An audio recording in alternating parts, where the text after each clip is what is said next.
کہ ایک دن حضور کا درائے رحمت جوش میں تھا اور حضور نے فرمایا عائشہ جو مانگنا ہے مانگ لو۔ میں نے عرض کی یا رسول اللہ اگر آپ اجازت دیں تو میں اپنے باپ حضرت ابو بکر صدیق رضی اللہ تعالیٰ عنہ سے مشورہ نہ کر لوں کہ میں نے کیا مانگنا ہے؟ تو فرمایا کہ جاؤ مشورہ کر لو، مشورے کی اجازت بھی ہوگی۔ میں اپنے والد گرامی کی خدمت میں حاضر ہوئی اور کہا کہ دریائے رحمت جوش میں ہے اور رحمت کا باڑا برس رہا ہے۔ حضور نے فرمایا عائشہ جو مانگنا ہے مانگ لو، یہ اتنا سنہری موقع ہاتھ آیا ہے تو میں چاہتی ہوں کہ کوئی مانگوں تو اہم شے مانگوں۔ تو آپ کی خدمت میں حضور سے اجازت پا کے حاضر ہوئی ہوں، مجھے بتایا جائے کہ میں حضور سے کیا مانگوں تاکہ کوئی چھوٹی چیز نہ مانگوں، بڑی چیز مانگوں۔ تو حضرت ابو بکر رضی اللہ تعالیٰ عنہ نے فرمایا کہ بیٹا حضور سے جا کے کہنا کہ معراج کی خلوت خاص میں اللہ نے آپ سے جو راز کی باتیں کی تھی ان باتوں میں سے ایک بات بتا دو۔ مانگا بھی تو علم مانگا، اور عائشہ میرے سے وعدہ کرو جو حضور بتائیں مجھے بھی آگے بتانا ہے۔ ام المومنین حاضر خدمت ہو گئیں۔ حضور نے پوچھا عائشہ مشورہ ہو گیا؟ کہا جی حضور ہو گیا۔ کہا مانگو کیا مانگتی ہو؟ کہا حضور معراج کی خلوت خاص میں جب اللہ کے حضور حاضر ہوئے رب نے آپ سے راز کی باتیں کی تو ان باتوں میں سے ایک بات بتا دیں۔ حضور مسکرا پڑے، اس بات پہ مسکرائے ہوں گے میرے یار غار کا انتخاب کیسا ہے، یا اس بات پہ مسکرائے ہوں گے کہ راز کی بات بتا دوں تو راز راز نہ رہا، لیکن وعدہ کیا تھا۔ کہا عائشہ سنو، جب میں قرب خاص میں پہنچا تو میرے مالک نے مجھ سے راز کی جو باتیں کی ان میں سے ایک بات یہ تھی، محبوب تیری امت میں سے کوئی شخص کسی شخص کا ٹوٹا ہوا دل جوڑ دے تو میرے اوپر لازم ہے بغیر حساب کے جنت عطا کرو۔ ام المومنین بہت خوش ہوئی اور اپنے والد گرامی سیدنا ابو بکر صدیق رضی اللہ تعالیٰ عنہ کے پاس آئیں اور ساری کہانی سنائی۔ بہت خوش تھی، لیکن حضرت ابو بکر صدیق رضی اللہ تعالیٰ عنہ نے سنا تو رونے لگے۔ تو ام المومنین سیدہ عائشہ رضی اللہ تعالیٰ عنہ نے عرض کیا میرے والد گرامی یہ بات رونے والی تو نہیں ہے، ہم بسا اوقات کسی دکھی کے کام آ جاتے ہیں، کسی کا دکھڑا بیٹھ کے سن لیتے ہیں، کسی کی ڈھارس بنا دیتے ہیں، کسی کے کام آ جاتے ہیں، یہ تو بخشش کا بہانہ ہاتھ آ گیا اور آپ اس پہ رو رہے ہیں۔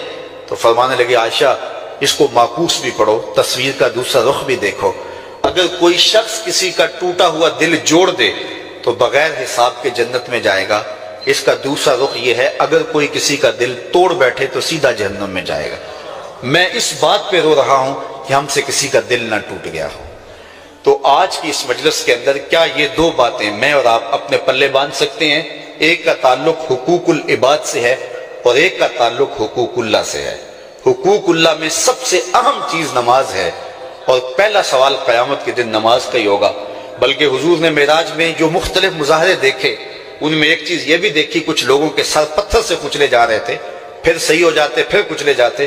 جبریل سے پوچھا یہ کون لوگ ہیں؟ تو کہا آپ کی امت کے یہ لوگ وہ لوگ ہیں کہ جن کے سر نماز سے باری رہتے تھے۔ نماز کا کہو نہ بے نمازی کو، تو وہ پہلا بہانہ تو یہ لگائے گا کہ میرے کپڑے ٹھیک نہیں ہیں۔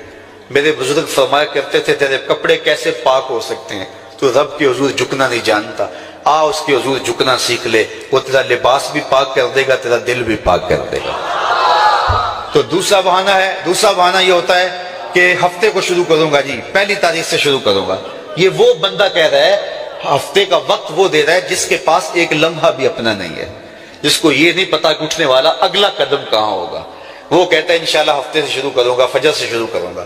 میاں اللہ کے حضور بلاوا 5 وقت ہمیں آتا ہے، حی علی الصلاۃ حی علی الفلاح۔ کتنے بدبخت ہیں کہ جو پکار کے اٹھ کے اس کے حضور حاضر نہیں ہوتے۔ 5 گانا نماز شعار زندگی بنا لو، اور ہم یہ پکا عزم مصمم کر کے اٹھیں، اتنے زور سے ہم ارادہ کریں کہ شیطان بھاگ جائے، ہماری ہوا سے بھی بھاگ جائے۔ یہ تو اتنے پختہ ارادے کے ساتھ عزم کر کے جو ہے وہ آج ارادہ کر کے یہاں سے نکلے ہیں کہ وہ فجر کے وقت ہمیں بہکانے میں کامیاب نہ ہو، ادھر اذان پکارے ادھر ہم دوڑتے ہوئے اللہ کے گھر کی طرف پلٹ آئیں۔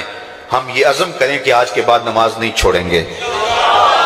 اللہ مجھے آپ کو 5 گانا نماز کی توفیق نصیب کرے، اور ہمیں توفیق نصیب کرے کہ ہم کسی کے دل شکستگی کا سامان نہ کریں۔